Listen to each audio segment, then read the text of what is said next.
Hello guys, and welcome back to my channel. And today's video I'm going to share with you our trip to Korea. Share ko guys, kasi last year about maybe January, I already keep searching those budget travelers. So yeah, I get to learn all those budget travelers. Then I suggested to my husband that maybe we can go for budget travels. And also one more thing is yeah, I already bought my ano to, yung coat, winter coat, ganun. So it's like, okay, I'm buying this but to know where and when to use it. But anyway, yeah, thanks God. So before that, even I tell to my children, I already already looking for a budget airlines or travel something. So I talked to them that I said we will going to travel via budget airplane and budget we will use Airbnb. Your jacket, I Yun yung jacket lang? explained to them na why we are going to use the Airbnb and budget airlines. Kasi sabi ko, instead we are going to use that money to buy expensive air ticket or hotels. Why don't we just use it for our shopping or at least experience the culture and uh,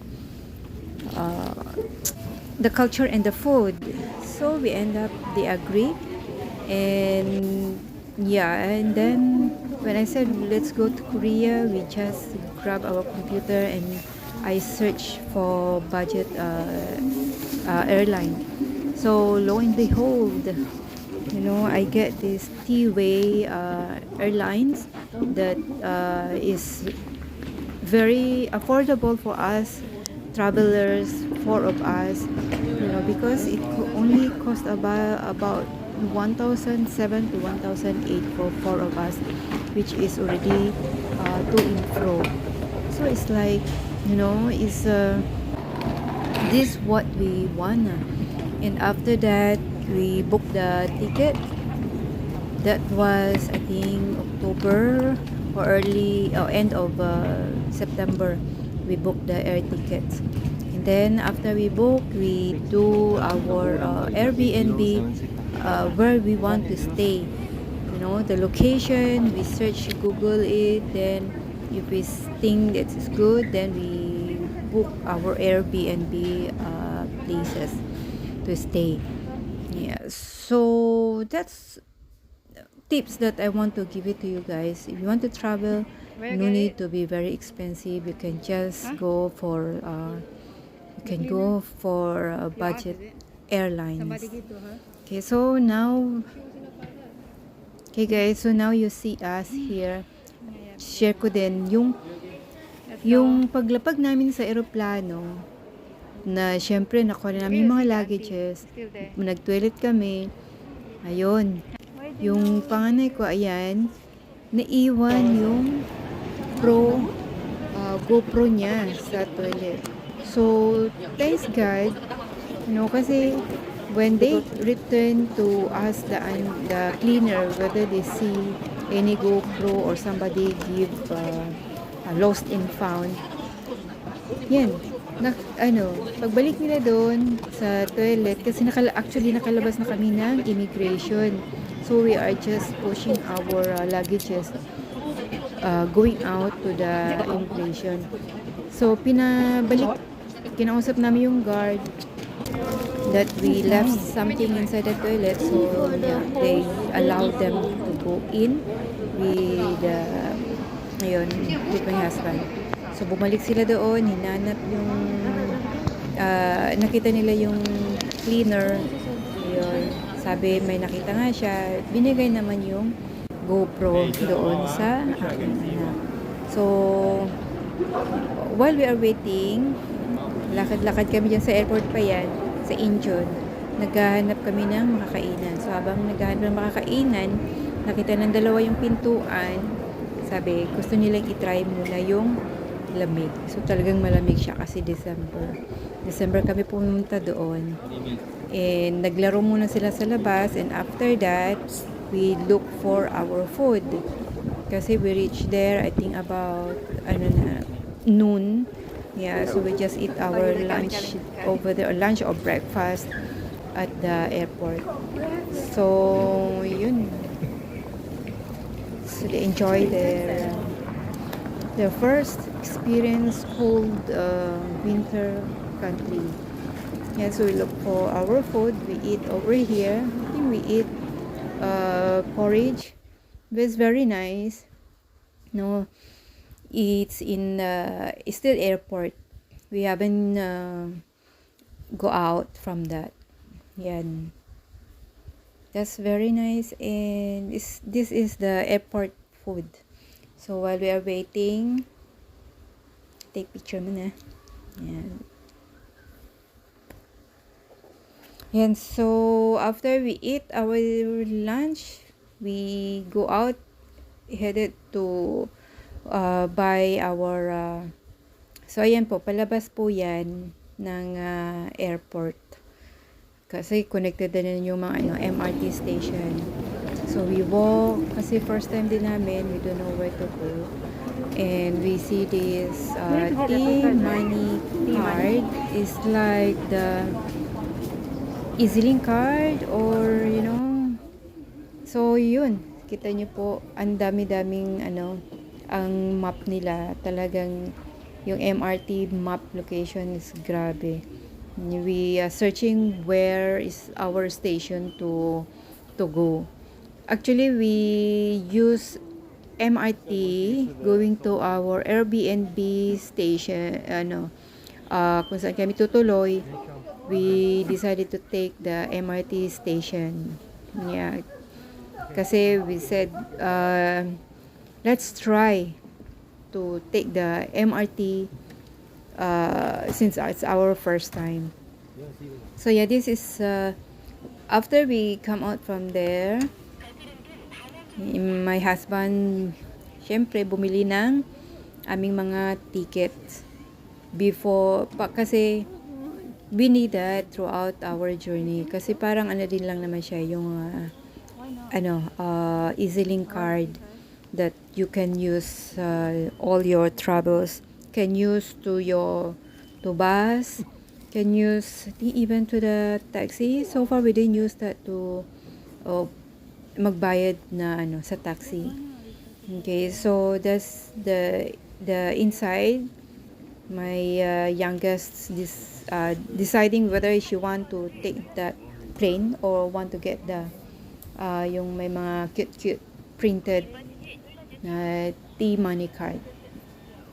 So actually this one, you will buy that, parang lang siya, talagang card lang siya. There's no, is an empty card that you need to top up after you buy that. You need to top up that how much you want to put in.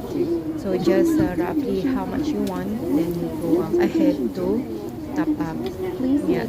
So this one, my husband, he do all the top up for us. Sorry. Kasi siya yung manager namin, taga-bayad. Yeah. Oh yeah, yung pag labas namin ng eroplano, papasok kami ng immigration, diba? Ayun pala. Siya, we queue for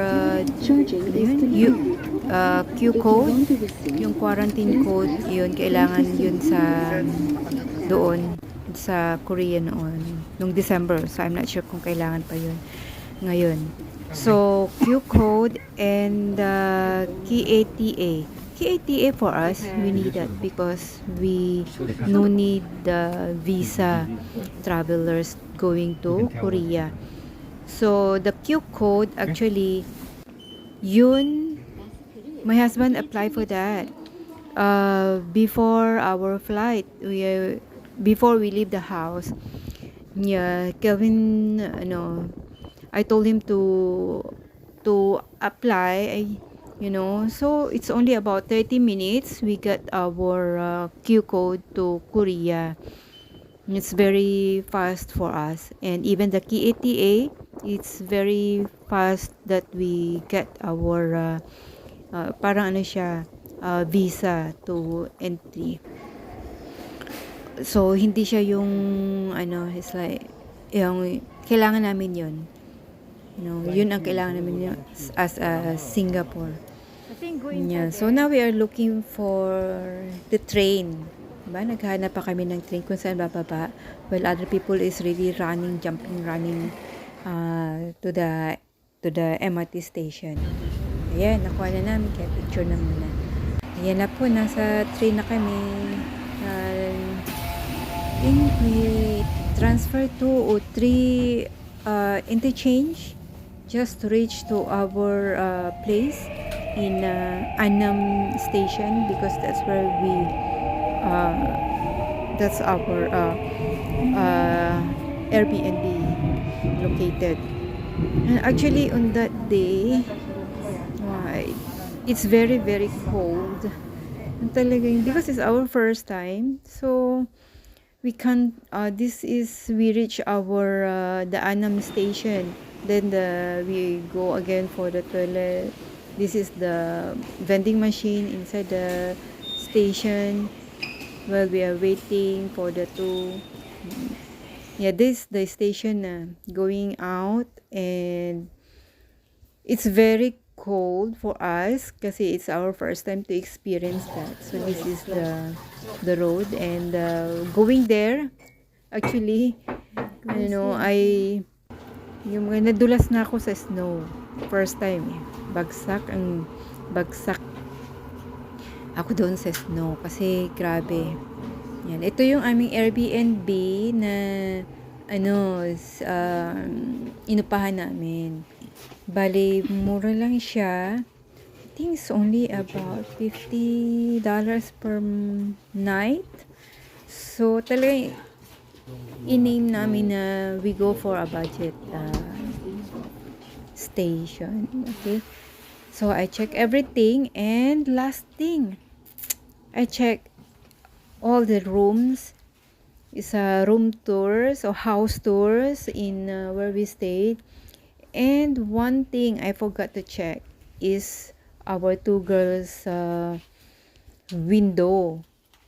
Actually, I still checked that window when we reached there, but I didn't open and check the lock.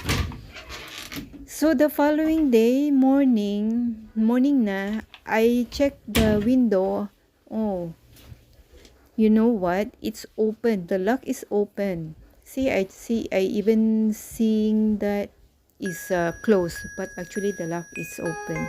So I noticed that. I found out when it's the following day. Ayun po. So next time, please continue to watch and wait for my next video. Thanks, guys.